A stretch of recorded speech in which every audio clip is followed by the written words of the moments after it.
Edgar Allan Poe, Berenice. La desdicha es diversa, la desgracia cunde, multiforme sobre la tierra, desplegada sobre el ancho horizonte como el arco iris. Sus colores son tan variados como los de este y también tan distintos y tan íntimamente unidos.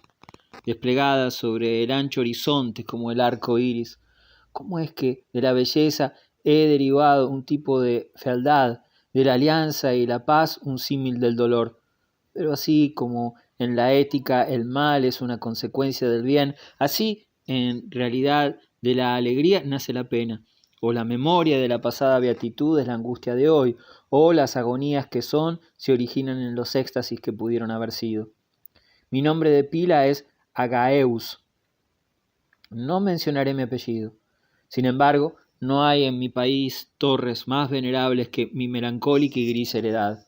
Nuestro linaje ha sido llamado raza de visionarios, y en muchos detalles sorprendentes, en el carácter de la mansión familiar, en los frescos del salón principal, en las colgaduras de los dormitorios, en los relieves de algunos pilares de la sala de armas, pero especialmente en la galería de cuadros antiguos, en el estilo de la biblioteca y por último, en la peculiarísima naturaleza de sus libros, hay elementos más que suficientes para justificar esta creencia. Los recuerdos de mis primeros años se relacionan con este aposento y con sus volúmenes, de los cuales no volveré a hablar. Allí murió mi madre, allí nací yo, pero es simplemente ocioso decir que no había vivido antes, que el alma no tiene una existencia previa. ¿Lo negáis? No discutiremos el punto. Yo estoy convencido, pero no trato de convencer. Hay, sin embargo, un recuerdo de formas aéreas, de ojos espirituales y expresivos, de sonidos musicales, aunque tristes, un recuerdo que no será excluido, una memoria como una sombra, vaga, variable, indefinida, insegura, y como una sombra también en la imposibilidad de librarme de ella mientras brille el sol de mi razón. En ese aposento nací, al despertar de improviso de la larga noche de eso que parecía, sin serlo, la no existencia, a regiones de hadas, a un palacio de imaginación, a los extraños dominios del pensamiento y la erudición monásticos, no es raro que mirara a mi alrededor con ojos asombrados y ardientes, que malgastara mi infancia entre libros y disipara mi juventud en ensoñaciones. Pero sí es raro que transcurrieran los años y el cenit de la virilidad me encontrara aún en la mansión de mis padres. Sí, es asombrosa la paralización que subyugó las fuentes de mi vida, asombrosa la inversión total que se produjo en el carácter de mis pensamientos más comunes. Las realidades terrenales me afectaban como visiones, y sólo como visiones, mientras las extrañas ideas del mundo de los sueños se tornaron, en cambio, no en pasto de mi existencia cotidiana, sino realmente en mi sola y entera existencia. Berenice y yo éramos primos y crecimos juntos en la heredad paterna, pero crecimos de distinta manera. Yo enfermizo, envuelto en melancolía, ella ágil, graciosa, desbordante de fuerzas. Suyos eran los paseos por la colina, míos los estudios del claustro. Yo viviendo encerrado en mí mismo y entregado en cuerpo y alma a la intensa y penosa meditación. Ella vagando despreocupadamente por la vida, sin pensar en las sombras del camino o en la huida silenciosa de las horas de alas negras. Berenice, invoco su nombre, Berenice, y de las grises ruinas de la memoria mil tumultuosos recuerdos se conmueven en este sonido. Ah, vívida acude ahora su imagen ante mí, como en los primeros días de su alegría y de su dicha. Ah, espléndida, y sin embargo, fantástica belleza. Oh, sílfide, entre los arbustos de Arnheim. Oh, náyade, entre sus fuentes. Y entonces todo es misterio y terror, y una historia que no debe ser relatada. La enfermedad, una enfermedad fatal, cayó sobre ella como el simum, y mientras yo la observaba, el espíritu de la transformación la arrasó, penetrando en su mente, en sus hábitos y en su carácter, y de la manera más sutil y terrible llegó a perturbar su identidad. Ay, el destructor iba y venía, y la víctima, ¿dónde estaba? Yo no la conocía, o, por lo menos, ya no la reconocía como Berenice. Entre la numerosa serie de enfermedades provocadas por la primera y fatal, que ocasionó una revolución tan horrible en el ser moral y físico de mi prima, debe mencionarse como la más afligente y obstinada una especie de epilepsia que terminaba no rara vez en catalepsia, estado muy semejante a la disolución efectiva y de la cual su manera de recobrarse era, en muchos casos, brusca y repentina. Entretanto, mi propia enfermedad, pues me han dicho que no debo darle otro nombre, mi propia enfermedad, digo, crecía rápidamente, asumiendo por último un carácter monomaníaco de una especie nueva y extraordinaria que ganaba cada vez más vigor y, al fin, obtuvo sobre mí un incomprensible ascendiente. Esta monomanía, si así debo llamarla, consistía en una irritabilidad morbosa de esas propiedades de la mente que la ciencia psicológica designa con la palabra atención. Es más que probable que no se me entienda, pero temo, en verdad, que no haya manera posible de proporcionar a la inteligencia del lector corriente una idea adecuada de esa nerviosa intensidad del interés con que, en mi caso, las facultades de la meditación, por no emplear términos técnicos, actuaban y se sumían en la contemplación de los objetos del universo, aun de los más comunes. Reflexionar largas horas, infatigable, con la atención clavada en alguna nota trivial al margen de un libro o en su tipografía, pasar la mayor parte de un día de verano absorto en una sombra extraña que caía oblicuamente sobre el tapiz o sobre la puerta, perderme durante toda una noche en la observación de la tranquila llama de una lámpara o los rescoldos del fuego, soñar días enteros con el perfume de una flor, repetir monótonamente alguna palabra común hasta que el sonido, por obra de la frecuente repetición, dejaba de suscitar idea alguna en la mente, perder todo sentido de movimiento, de existencia física, gracias a una absoluta y obstinada quietud, largo tiempo prolongada. Tales eran algunas de las extravagancias más comunes y menos perniciosas provocadas por un estado de las facultades mentales, no único, por cierto, pero sí capaz de desafiar todo análisis o explicación. Mas no se me entienda mal. La excesiva, intensa y mórbida atención, así excitada por objetos triviales en sí mismos, no debe confundirse con la tendencia a la meditación, común a todos los hombres y que se da especialmente en las personas de imaginación ardiente. Tampoco era, como pudo suponerse al principio, un estado agudo o una exageración de esa tendencia, sino primaria y esencialmente distinta, diferente. En un caso, el soñador o el fanático interesado en un objeto habitualmente no trivial lo pierde de vista poco a poco en una multitud de deducciones y sugerencias que de él proceden, hasta que, al final de un ensueño colmado a menudo de voluptuosidad, el incitamentum o primera causa de sus meditaciones desaparece en un completo olvido. En mi caso, el objeto primario era invariablemente trivial, aunque asumiera a través del intermedio de mi visión perturbada una importancia refleja y real. Pocas deducciones, si es que aparecía alguna, surgían, y esas pocas retornaban tercamente al objeto original, como a su centro.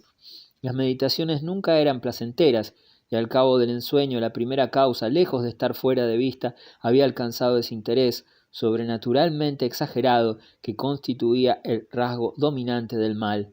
En una palabra, las facultades mentales más ejercidas en mi caso eran, como ya lo he dicho, las de la atención, mientras en el soñador son las de la especulación. Mis libros, en esa época, si no servían en realidad para irritar el trastorno, participaban ampliamente, como se comprenderá, por su naturaleza imaginativa e inconexa, de las características peculiares del trastorno mismo. Puedo recordar, entre otros, el tratado del noble italiano Coelius Secundus, Curio de Amplitudinae Beati Regni Dei, la gran obra de San Agustín, La ciudad de Dios, y la de Tertuliano, De carne Christi, cuya paradójica sentencia, mortus est Dei filius, credibili est quia ineptum est, et sepultus resurrexit certum, et quia impossibili est, ocupó mi tiempo íntegro durante muchas semanas de laboriosa e inútil investigación.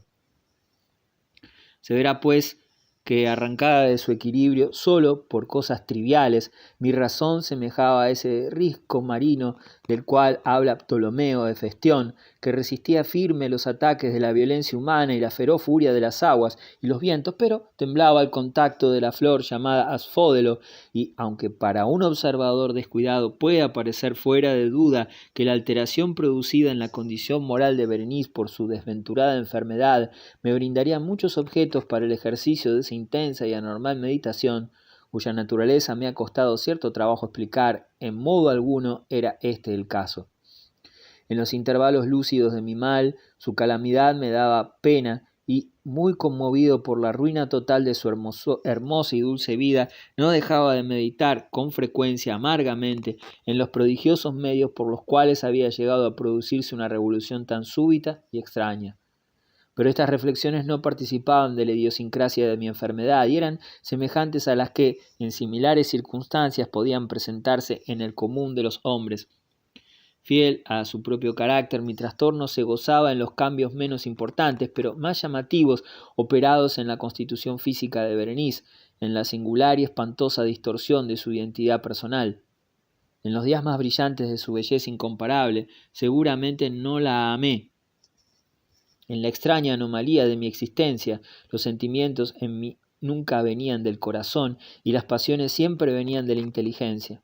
A través del alba gris, en las sombras entrelazadas del bosque a mediodía y en el silencio de mi biblioteca por la noche, su imagen había flotado ante mis ojos y yo la había visto no como una Berenice viva, palpitante, sino como la Berenice de un sueño, no como una moradora de la tierra terrenal, sino como su abstracción, no como una cosa para admirar, sino para analizar, no como un objeto de amor, sino como el tema de una especulación tan abstrusa cuanto inconexa, y ahora temblaba en su presencia y palidecía cuando se acercaba. Sin embargo, lamentando amargamente su decadencia y su ruina, recordé que me había amado largo tiempo y en mal momento le hablé de matrimonio. Y al fin se acercaba la fecha de nuestras nupcias cuando una tarde de invierno, en uno de estos días intempestivamente cálidos, serenos y brumosos que son la nodriza de la hermosa Alción, me senté, creyéndome solo en el gabinete interior de la biblioteca, pero alzando los ojos vi ante mí a Berenice. ¿Fue mi imaginación excitada, la influencia de la atmósfera brumosa, la luz incierta, crepuscular del aposento, o los grises vestidos que envolvían su figura, los que le dieron un contorno tan vacilante e indefinido? No sabría decirlo. No profirió una palabra, y yo por nada del mundo hubiera sido capaz de pronunciar una sílaba. Un escalofrío helado recorrió mi cuerpo, me oprimió una sensación de intolerable ansiedad. Una curiosidad devoradora invadió mi alma y reclinándome en el asiento permanecí un instante sin respirar, inmóvil, con los ojos clavados en su persona. ¡Ay! Su delgadez era excesiva y ni un vestigio del ser primitivo asomaba en una sola línea del contorno. Mis ardorosas miradas cayeron por fin en su rostro. La frente era alta, muy pálida, singularmente plácida, y el que en un tiempo fuera cabello de azabache caía parcialmente sobre ella, sombreando las hundidas sienes con innumerables rizos, ahora de un rubio reluciente, que por su matiz fantástico discordaban por completo con la melancolía dominante de su rostro. Sus ojos no tenían vida ni brillo y parecían sin pupilas, y esquivé involuntariamente su mirada vidriosa para contemplar los labios finos y contraídos. Se entreabrieron y en una sonrisa de expresión peculiar los dientes de la cambiada Berenice se revelaron lentamente a mis ojos. Ojalá nunca los hubiese visto o, después de verlos, hubiese muerto. El golpe de una puerta al cerrarse me distrajo y, alzando la vista, vi que mi prima había salido del aposento, pero del desordenado aposento de mi mente. ¡Ay! No había salido, ni se apartaría el blanco y horrible espectro de los dientes. Ni un punto en su superficie, ni una sombra en el esmalte, ni una melladura en el borde hubo en esa pasajera sonrisa que no se grabara a fuego en mi memoria. Los vi entonces con más claridad que un momento antes. Los dientes, estaban aquí y allí y en todas partes, visibles y palpables ante mí, largos y estrechos, blanquísimos, con los pálidos labios contrayéndose a su alrededor, como en el momento mismo en que habían empezado a distenderse. Entonces sobrevino toda la furia de mi monomanía y luché en vano contra su extraña e irresistible influencia. Entre los múltiples objetos del mundo exterior no tenía pensamiento sino para los dientes. Los ansiaba con un deseo frenético. Todos los otros asuntos y todos los diferentes intereses se absorbieron en una sola contemplación. Ellos eran los únicos presentes en mi mirada mental y en su insustituible individualidad llegaron a ser la esencia de mi vida intelectual. Los observé a todas las luces, les hice adoptar todas las actitudes, examiné sus características, estudié sus peculiaridades, medité sobre su conformación, reflexioné sobre el cambio de su naturaleza, me estremecí al asignarles en imaginación un poder sensible y consciente y aún, sin la ayuda de los labios, una capacidad de expresión moral. Se ha dicho bien de Mademoiselle Sel que tout c'est pas éteint de sentiment y de Berenice, yo creía que con la mayor seriedad que tout c'est dans éteint de idées. Ah, este fue el insensato pensamiento que me destruyó. Decidé. Ah, por eso era que los codiciaba tan locamente. Sentí que solo su posesión podía devolverme la paz, restituyéndome la razón. Y la tarde cayó sobre mí, y vino la oscuridad, duró y se fue, y amaneció el nuevo día, y las brumas de una segunda noche se acumularon, y yo seguí inmóvil, sentado en aquel aposento solitario, y seguí sumido en la meditación, y el fantasma de los dientes mantenía su terrible ascendiente como si, con la claridad más viva y más espantosa, flotara entre las cambiantes luces y sombras del recinto. Al fin irrumpió en mis sueños un grito como de horror y de consternación, y luego, tras una pausa, el sonido de turbadas voces, mezcladas con sordos lamentos de dolor y pena. Me levanté de mi asiento y abriendo de par en par una de las puertas de la biblioteca vi en la antecámara a una criada deshecha en lágrimas, quien me dijo que Berenice ya no existía. Había tenido un acceso de epilepsia por la mañana temprano y ahora, al caer la noche, la tumba estaba dispuesta para su ocupante y terminados los preparativos del entierro. Me encontré sentado en la biblioteca y de nuevo solo. Me parecía que acababa de despertar de un sueño confuso y excitante. Sabía que era medianoche y que desde la puesta de sol Berenice estaba enterrada, pero del melancólico período intermedio no tenía conocimiento real o, por lo menos, definido. Sin embargo, su recuerdo estaba repleto de horror, horror más horrible por lo vago, terror más terrible por su ambigüedad. Era una página atroz en la historia de mi existencia, escrita toda con recuerdos oscuros, espantosos, ininteligibles. Luché por descifrarlos, pero en vano, mientras una y otra vez, como el espíritu de un sonido ausente, un agudo y penetrante grito de mujer parecía sonar en mis oídos. Yo había hecho algo. ¿Qué era? Me lo pregunté a mí mismo en voz alta y los susurrantes ecos del aposento me respondieron, ¿qué era? En la mesa a mi lado ardía una lámpara y había junto a ella una cajita. No tenía nada de notable y la había visto a menudo, pues era propiedad del médico de la familia. Pero ¿cómo había llegado allí, a mi mesa, y por qué me estremecí al mirarla? Eran cosas que no merecían ser tenidas en cuenta y mis ojos cayeron al fin en las abiertas páginas de un libro y en una frase subrayada. Dicebant mihi sodales si sepulcrum amicae visitarem curas meas aliquunturum fore levatas. ¿Por qué, pues, al leerlas se me erizaron los cabellos y la sangre se congeló en mis venas? Entonces sonó un ligero golpe en la puerta de la biblioteca. Pálido como un habitante de la tumba entró un criado de puntillas. Había en sus ojos un violento terror y me habló con voz trémula, ronca, ahogada. ¿Qué dijo? Oí algunas frases entrecortadas. Hablaba de un salvaje grito que había turbado el silencio de la noche, de la servidumbre reunida para buscar el origen del sonido, y su voz cobró un tono espeluznante, nítido, cuando me habló susurrando de una tumba violada, de un cadáver desfigurado, sin mortaja, y que aún respiraba, aún palpitaba, aún vivía. Señaló mis ropas. Estaban manchadas de barro, de sangre, coagulada. No dije nada. Me tomó suavemente la mano. Tenía manchas de uñas humanas. Dirigió mi atención a un objeto que había contra la pared. Lo miré durante unos minutos. Era una pala.